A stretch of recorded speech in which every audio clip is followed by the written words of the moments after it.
Pengertian obligasi. Obligasi adalah surat pengakuan utang dari pihak yang mengeluarkan obligasi kepada pihak yang membeli yang berisi jumlah nominal, bunga, dan tanggal pembayarannya serta perjanjian lainnya.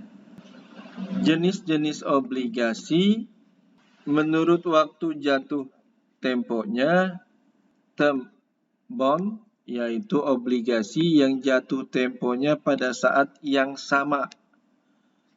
Kedua, serial bonds, yaitu obligasi yang jatuh temponya berurutan pada periode tertentu. B, menurut jaminannya, obligasi tanpa jaminan dan obligasi dengan jaminan.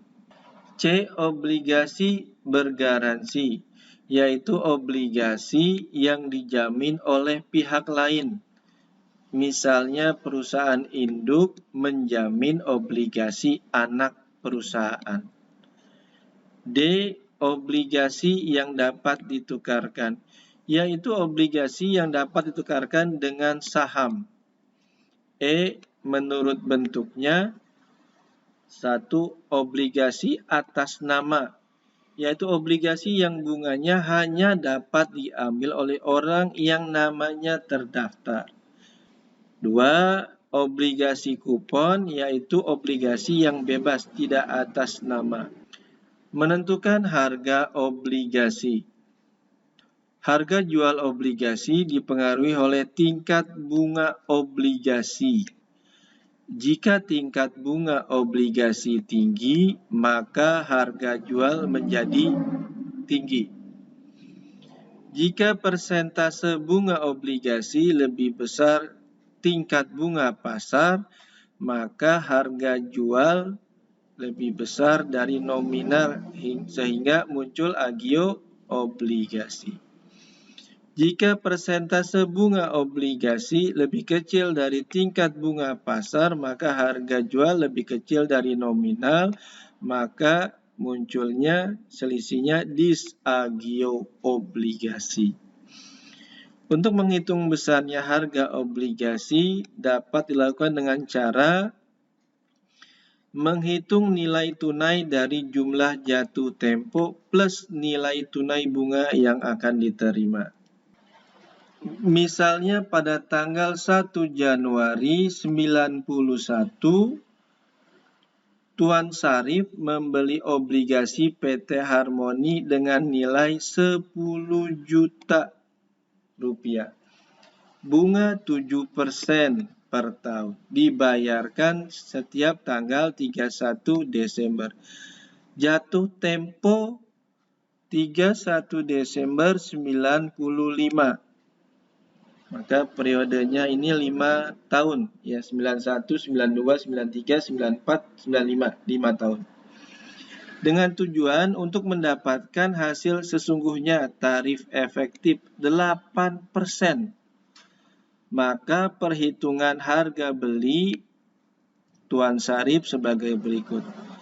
Yang A-nya nilai tunai jumlah jatuh tempo 10 juta. Ini 10 jutanya dari sini.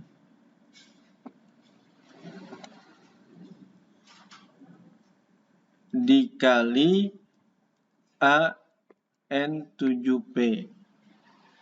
N-nya itu periodenya 5 tahun. Ya, banyaknya tahunnya tadi dari tahun 91 sampai 95, 5 tahun. Lalu P-nya itu tarif efektif 8%. Maka kita carinya di tabel present value. Kita lihatnya tadi periodenya 5. Nah, periodenya 5. Ini 5. Ya, 5. Lalu tadi bunganya 8%. Ini dia. Maka kita tarik dari 5 ini. Terus Tarik. Nah, lalu 8% kita tarik. Maka kita mendapatkan present value-nya. Ini dia. Ya. 0,68058. Kita masukkan ke sini. Nah, 0,68058 dikali 10 juta didapat 6.805.800. B.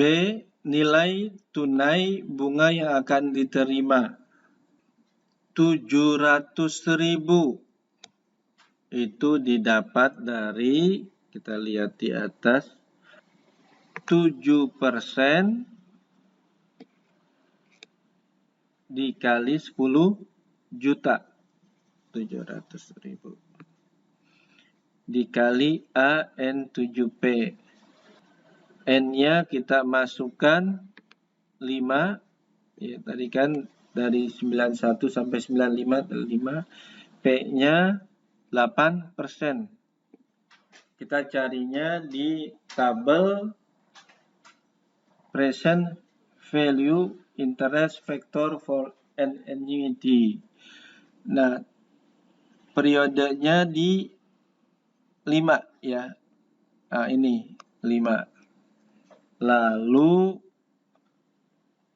bunganya yang 8%. Yang ini. Ini 8%. Kita tarik garis terus.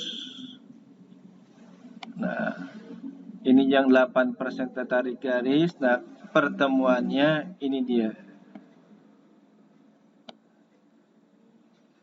3,9927.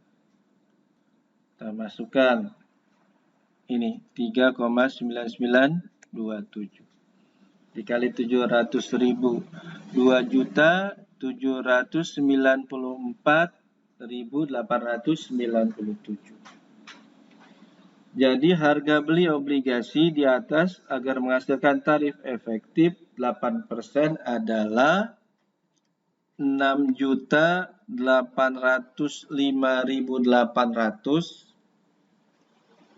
Nih.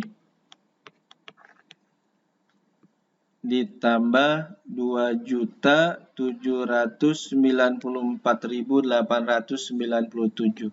Yang ini. 9.600.697. Atau dengan kata lain ada disagio obligasi sebesar 10 juta dikurang 9.600.697. Disagionya 399.303 rupiah. Agio, disagio obligasi. Agio dan disagio adalah selisih harga beli dengan nilai nominal. Misal obligasi nominal Rp10 dibeli dengan harga Rp8, maka selisihnya disagio Rp2. Kalau misalnya tadi dibelinya dengan Rp13, maka selisihnya agio Rp3. Mencari agio dan disagio ada dua cara, metode garis lurus, metode bunga efektif. Misalnya Tuan Sarip membeli obligasi PT Harmoni, nilainya nominal 10 juta, bunga 7% per tahun dibayarkan setiap tanggal 31 Desember. Obligasi ini jatuh tempo 31 Desember 99. Harga beli obligasi tersebut adalah 9.600.697. Pembeliannya tanggal 1 Januari 95. Tabel akumulasi disagio obligasi metode garis lurus. Kenapa disagio? Karena harga belinya di bawah dari nominal. Tahunnya 95, 96 terus 97, 98 sampai 99. Karena ini dimulainya pembeliannya tanggal 1 Januari 95.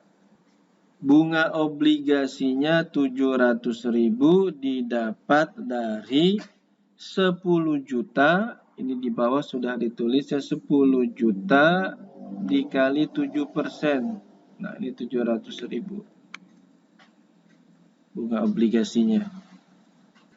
Akumulasi disagio-nya 10 juta dikurang 9.600.697 sama dengan 339.303 rupiah dibagi 5. 5-nya dari mana? Dari tahun 95 sampai 96. Yang ini ada 5 ya. Periode ini. Didapat 79.860 ini dibulatkan. Nanti letakkan di sini. Nah, karena dia metodenya garis lurus sama semuanya. Lalu jumlah pendapatannya tinggal ditambah bunga obligasi ditambah akumulasi disagio. Diletakkan di sini. Nah, sudah. Jika digunakan bunga efektif dan tarif efektif diharapkan 8%, maka akumulasi disagio-nya akan tampak sebagai berikut. Tabel akumulasi disagio obligasi metode bunga efektif dengan tarif efektif 8%. Nilai bukunya pada 1 Januari 95 9.600.697. Ini dari mana? Kita lihat yang di atasnya. Ini pada saat belinya. Ini dia. Nah, ini pada saat belinya. Ya. Bunga obligasinya 700.000. Ini sama semuanya. 10 juta dikali 7%. Nah, tahun 95 itu jumlah pendapatan bunganya didapat 768.056. Ini dibulatkan dari mana? 9.600.697 dikali bunga tarif efektifnya 8%. Nah, didapat. Lalu akumulasi disagio-nya 68.056 didapat dari 768.056 dikurang 700.000 rupiah. Nilai buku obligasi akhir 95 9.666.753 didapat dari mana? Nilai bukunya yang awal ini ditambah akumulasi disagio yang ini. Nah, tambahkan. Lalu jumlah pendapatan bunga tanggal 31 Desember 96 773.500 itu didapat dari 9.668.753 dikali 8%. Lalu akumulasi disagio-nya 73.500. Tinggal mengurangkan, ya ini 773 ini dikurangkan 700 Lalu nilai bukunya tinggal ditambahkan. Ini 9668,753 ditambah 73.500. Letakkan di sini. Nah, begitu seterusnya ke bawah sama. Ya, terima kasih.